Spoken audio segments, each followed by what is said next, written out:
New phone, who dis?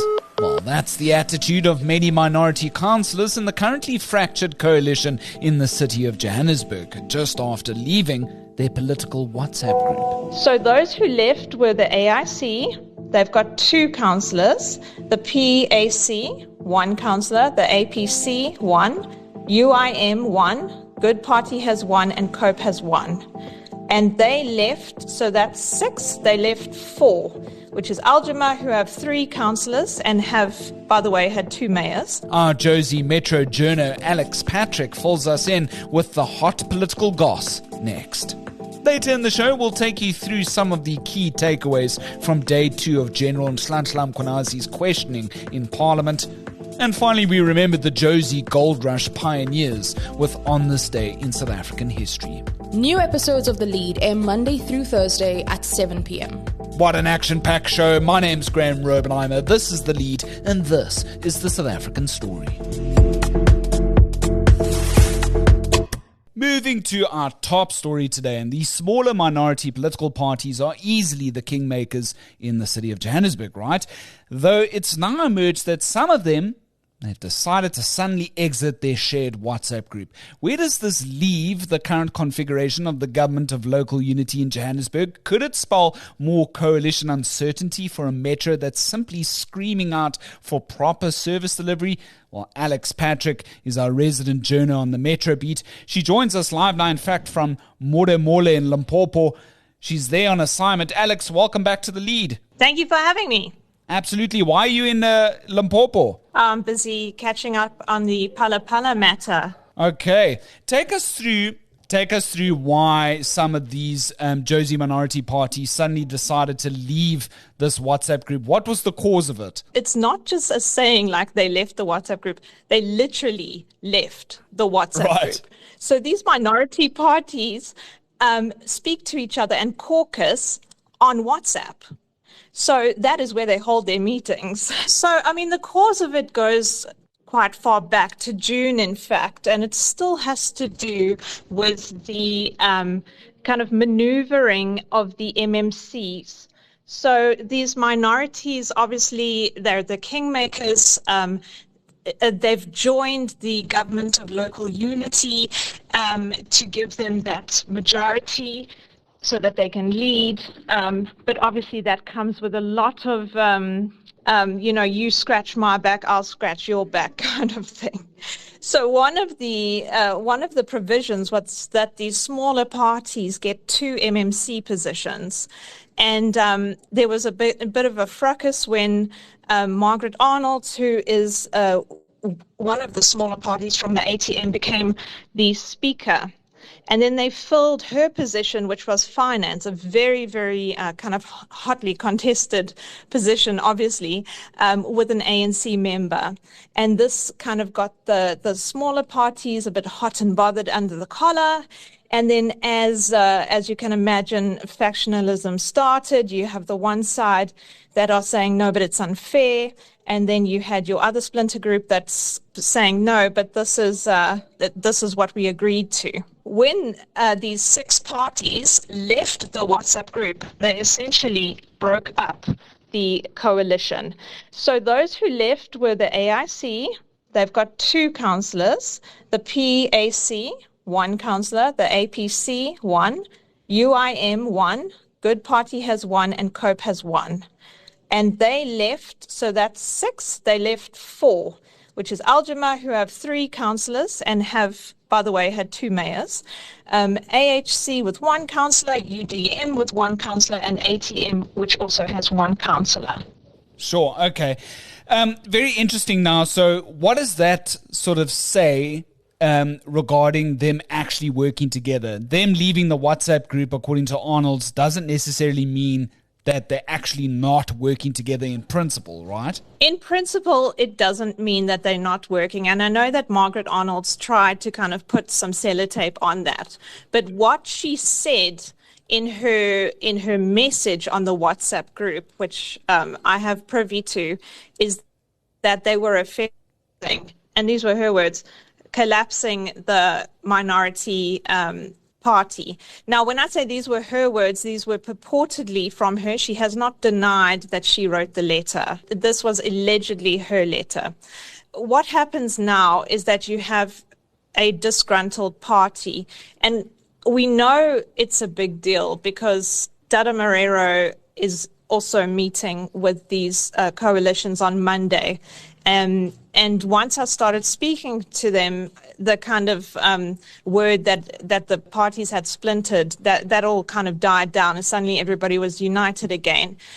So basically, the problem is that the ANC does not have a majority.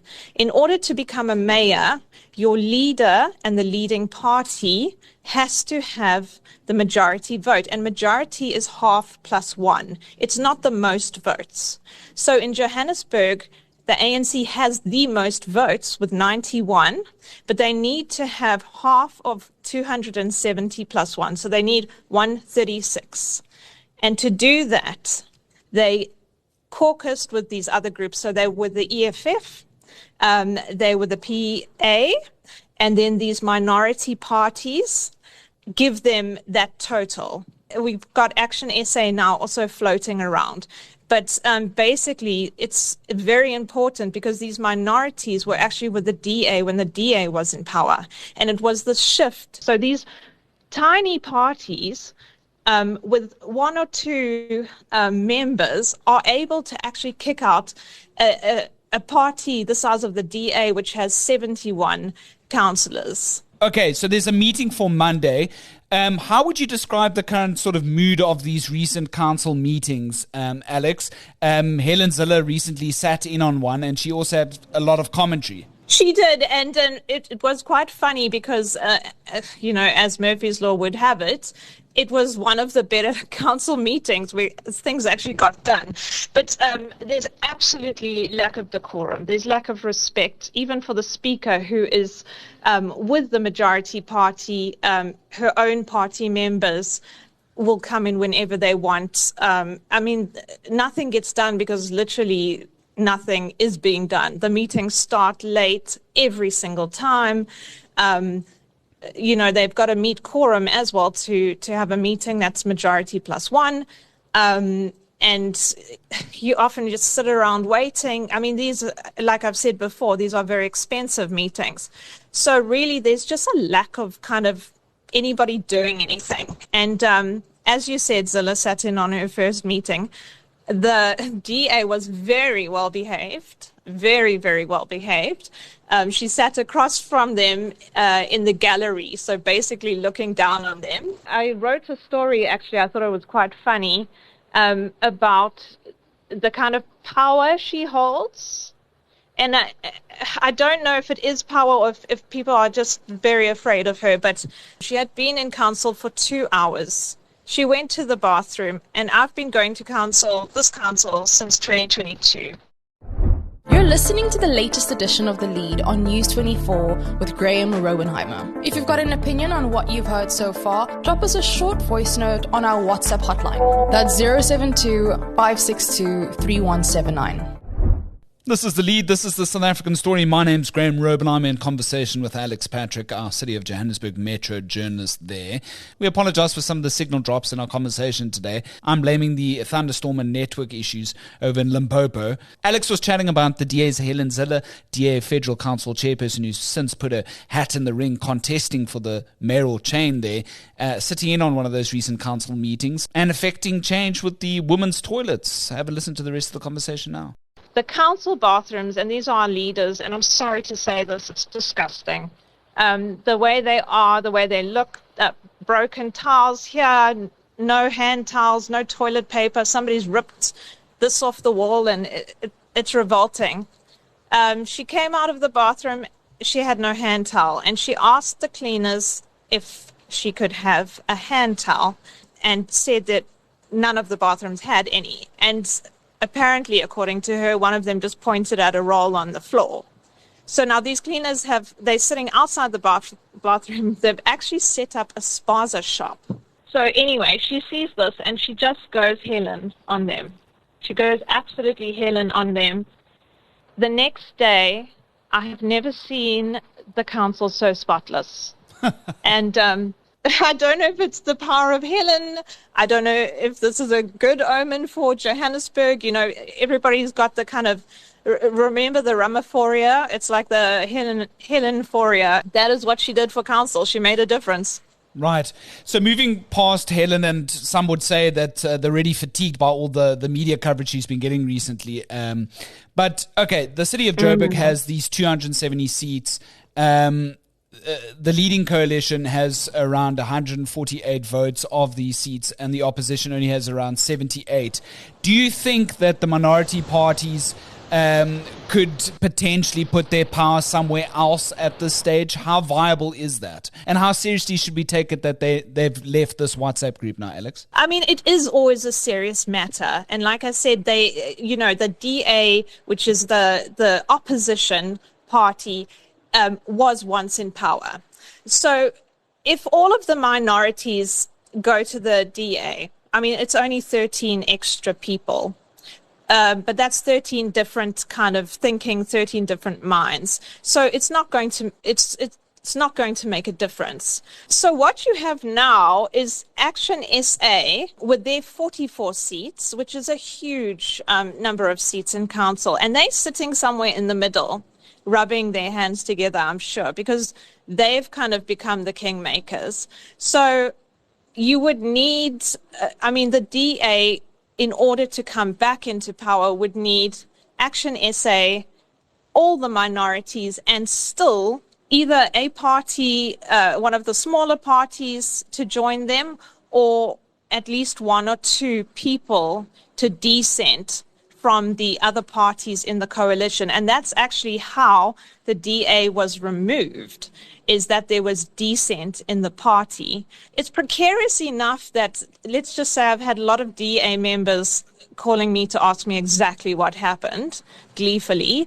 But we're so close to elections. And I know nobody wants to disturb the council as it is now, because with that comes more changes. We've got the G20. So I don't foresee any major changes. But if these smaller parties get really annoyed, if they really, really are upset and they really want to cause some issues, they really could.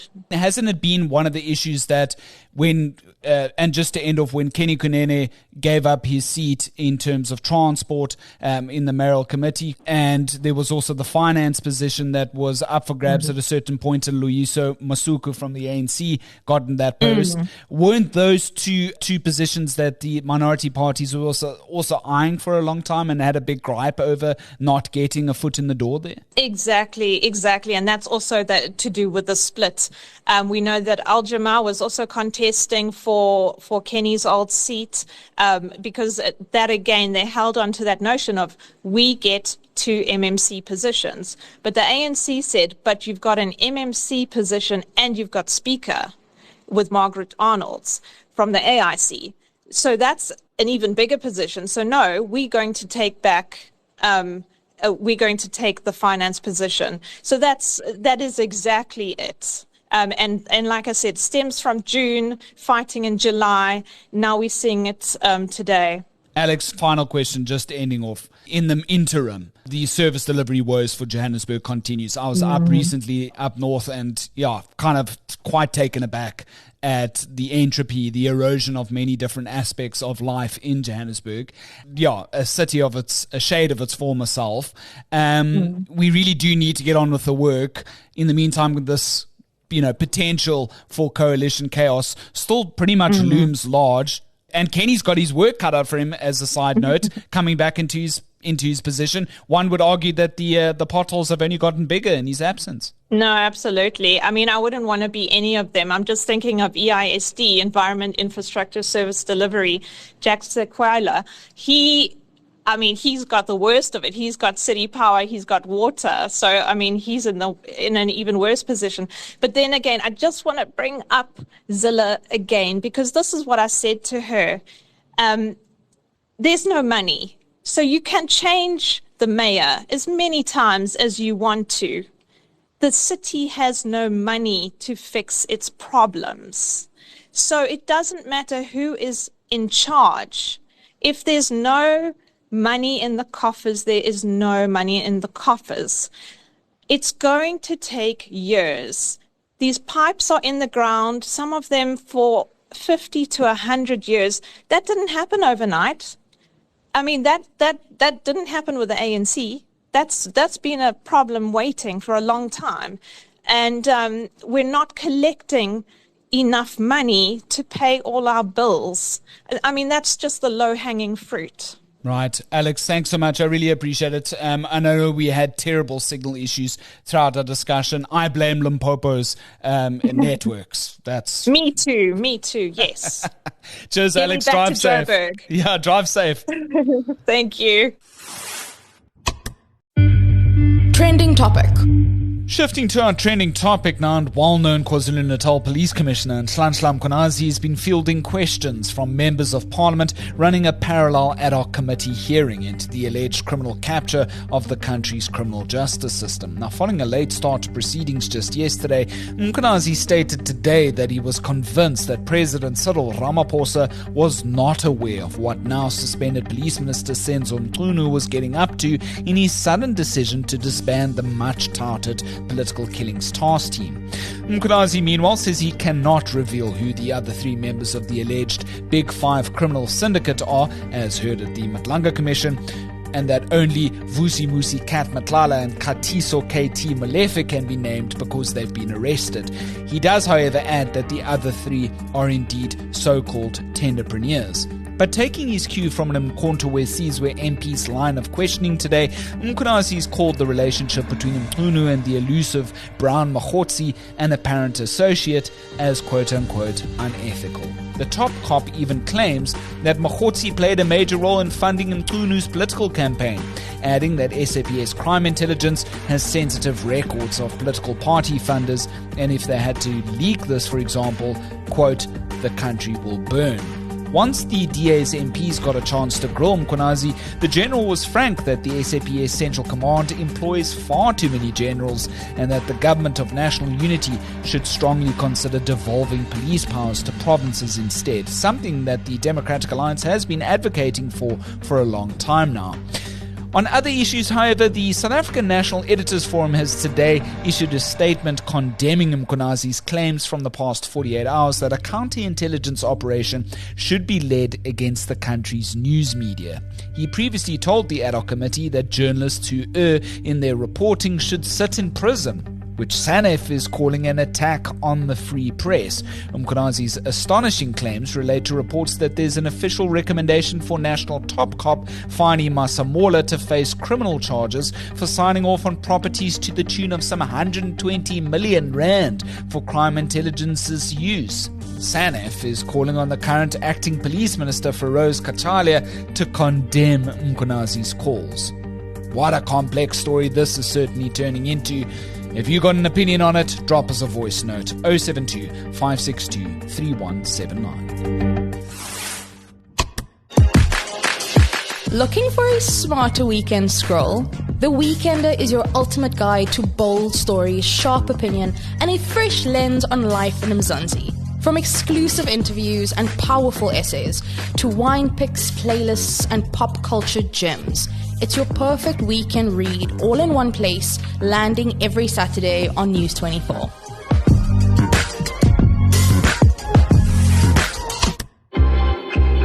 And finally,